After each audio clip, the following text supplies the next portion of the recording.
Among the most common complaints is, I'm tired. It's true, yes, of older people, but it's certainly also true of many younger people. And I want to share some thoughts about, for each of the various potential causes of fatigue, what you might do about it. So first of all, get the basics out of the way. It's usually a good idea if you've got ongoing fatigue, and especially if you can't explain why, like you've been staying up all night and partying every night, well, that would explain your fatigue. But if you don't have some fairly obvious explanation for why you're fatigued, it's a good idea to get yourself checked out. These days, most people don't get a doctor anymore for your checkup, or whatever, your nurse practitioner or physician assistant or whoever you get. Probably a good idea. Okay, but with that out of the way, here are some possible causes for fatigue and possible solutions. First of all, and this may be a little surprising, but sometimes it's your job, and it doesn't mean because you're physically lifting bricks all day. A job can be psychologically fatiguing. So, for example, I had a client who was a school psychologist, and she just came home exhausted every day. And before that job, she never was. And she realized that it was because she had to put so much psychological energy into appearing to care a lot about special ed kids, but that wasn't really what she was meant to do. So she was always putting on an act in front of the teachers, in front of the kids, in front of the parents, and so she would come home exhausted. But when she got another job outside of that field, her fatigue went away. So ask yourself whether your fatigue is caused by your job, not necessarily, again, because of its physical difficulty, but does it psychologically take a lot out of you? Of course, I also know a social worker who, kind of similarly, she doesn't want to quit. She really is very devoted to her cause. And but she's exhausted every day because progress is slow, 2 steps forward, 1 step back, sometimes 2 steps forward, 3 steps back. So ask yourself if it's your job, and what do you want to do about it? Can you tweak your job description so that it's a little less stressful? Maybe a certain kind of work is super stressful for you on your job, a part of your job, but maybe one of your coworkers wouldn't find it as stressful, and you might be able to trade. Is it a matter of somebody who's your boss who's really difficult to deal with, and trying to figure out how to minimize your interaction with them? I have a client whose boss was micromanaging him, and the client was being driven crazy by that. And the strategy we came up with was to actually have the employee give the supervisor so much ongoing progress reports by email that eventually the boss was laid off after a while because it was overwhelming. So see if there's a way to tweak your job to make it fit. Or do you need a new job or even a whole new career? Another reason people get tired is they're bored. If their life feels like not filled with exciting activities, there's no adrenaline to push you. Not saying you should live on adrenaline, it's not healthy. But if you just don't have enough going on in your life, it's easy to get bored. So a couple of questions that may help that source of fatigue. Look back to your life, recent past, maybe distant past, and ask yourself what, if anything, has worked to get you engaged.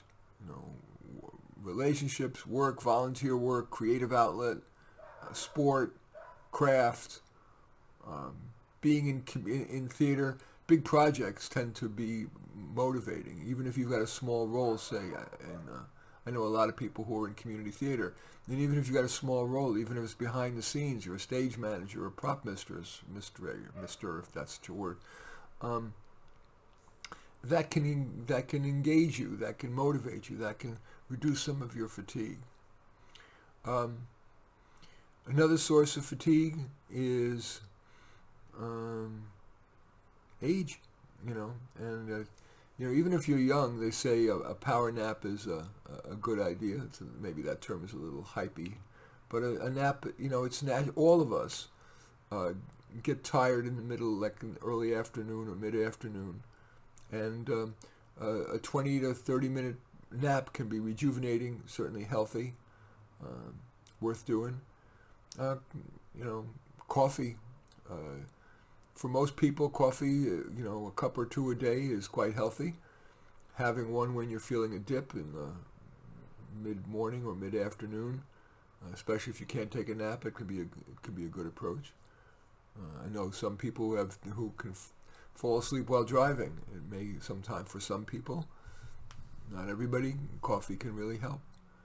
Speaking of which, if you're one of those people who is at risk of falling asleep at the wheel, and many people are, and there have been many car accidents and deaths that cause, there's this little $9 device. If you're one of those people who, when you get sleepy at the wheel, your head drops, you might get it. I think it's called an anti-sleep device. You can find it easily, I think, by Googling that, and I saw a bunch of them on Amazon. I don't have that problem, but I had a client who did, and we quickly Googled it and found it. And there's no magic pills in life, but it's a helpful tool. Why else might somebody feel fatigued? I'm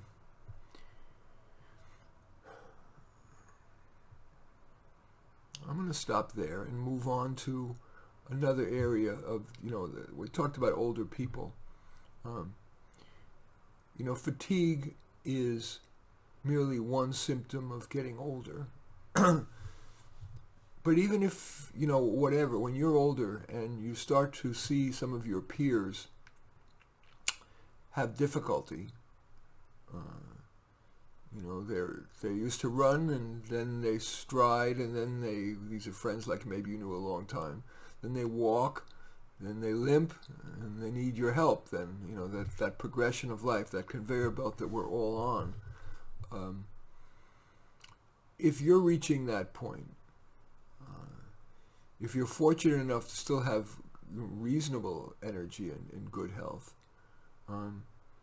sometimes that can be a wake-up call to pick up the pace. Now, for some people, that's the traditional thing. They're going to travel, or they're going to spend more time with the family, smell the roses. But there are some people who do what are called Encore Careers. They realize this is their last years of energy and good brain power, and so they take on a grand finale project of some sort that they feel comfortable doing, either by themselves or with others. Is there something that you lament not having done? Think about what you give a crap about. Could you do it now? Is there any risk in your taking a piece of paper or opening up a Word file and just jotting down some notes as to the kind of things that you might do as one or more grand finale projects?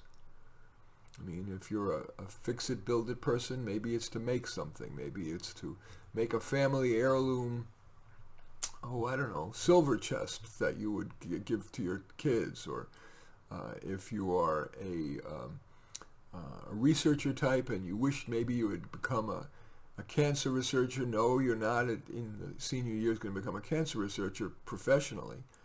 But might it be fun to read the literature on some kind of cancer, on what the scientists are saying, and then write an email with your best thoughts on what kind of an experiment you wonder whether it would be a good idea. That could start a good conversation. Who knows? Maybe even get you to volunteer on a cancer research project. If you are artistic, and that can be broadly defined, should your grand finale project include writing a memoir, a series of photographs that you would put, if only in a little cafe, redecorate your house because that was something you've always wanted to do, or one room. That's if you're an artistic type. If you're very social, do you want to, maybe you haven't done things like created a really wonderful big bang-up party. Maybe you want to start a book club, or I just heard about movie clubs, which is really cool. You all agree to watch a movie, perhaps in person, and then go out to lunch or dinner. but also, it could be you watch it on, on your home screen, and then get together in person or virtually to discuss the movie. That's the kind of thing that a social person might do. If you're entrepreneurial, might you want to take a shot at, starting some simple little business, whatever it is. Sometimes it's easier to start something simple on eBay or Amazon. I know there are people, for example, who accumulate all these books for free. For example, all these libraries have these Friends of Library sales where they sell books that that are on eBay are selling for $20 or $30, and they sell them at these sales for $1 or $2. Might be a source of books that you could then resell on Amazon or eBay. And it's a simple business, and it's something you can do on your own time, your own pace, even if you are older. What else? If you are entrepreneurial, I said that. Okay, if you're let me see if I can come up with it. No, the other thing is that sometimes you are you are somebody who's just an office detail person. Even if you don't want to do it much as a career, is there a cause or some person whose, say finances are in disarray, whom you'd like to put in order? And it gives you the freedom of time to volunteer as you will to both individuals, like in mentoring. Like I said, if you're an accountant type, doing their books for them, cleaning up. If you're just a house cleaning type, a friend of yours is a hoarder, offering to work with them to clean up their place, and then also psychologically deal with how can they replace their need for hoarding with something that's less problematic to their lives. Anyway, those are some of my thoughts about ways to deal with fatigue, and if you're getting older, the specific problems dealing with getting older when time is running out, fatigue and otherwise. Oh, I guess I should say in terms of fatigue, sometimes the problem is sleep hygiene. Here are some of the basic rules of good sleep hygiene. It helps. Nothing is a magic pill, but each one of these increases your chances of getting to sleep and staying asleep. Number one, do you have a regular bedtime? That trains your biorhythms into a regular sleep pattern. Do you have a sleep ritual? So in other words, do the same thing every night. That's calming. After you brush your teeth, what do you have? Do you read at night?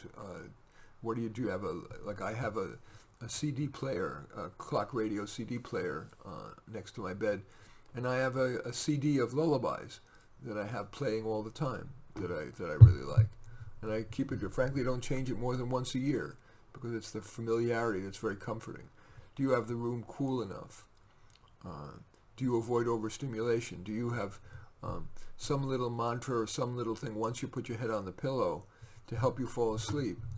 For example, one of the things that I tend to do is I tend to lie there and look around and picture my garden, and I give a rating to every one of my plants. I also tell myself that I deserve to sleep. I've worked hard all day, and I deserve to sleep. For me, that helps. Do you want to do some slow breathing? I'm not sure deep breathing is so well because that increases oxygenation and maybe makes you more awake. But slow breathing might, and then maybe even a mantra that you say to yourself could help you sleep. Anyway, those are some of the sleep hygiene techniques that may be worthwhile. In terms of taking stuff, I don't know about the wisdom of CBD. I think I'll just stay agnostic and not say I'll say I don't know the risks and rewards. But melatonin has been around for an awful long time. If you're having sleep problems, they say it's a pretty safe way to help sleep, with 1 to 3 milligrams a night. Anyway, so those are my thoughts about dealing with fatigue, whether you're young or you're older. As usual, I do thank you for listening. I welcome your thumbs ups and your thumbs down. I like your comment. I really like looking forward to your comments, and I especially like if you hit your the share button and share on your social media so that my efforts can have broader impact. And I am flattered if you choose to subscribe to my podcast, or if you're watching this on YouTube, my YouTube video. In any event, as I like to end all shows, especially relevant, it seems to me, in this day and era of really frightening censorship to me, do remember that we find comfort among those who agree with us, growth among those who don't.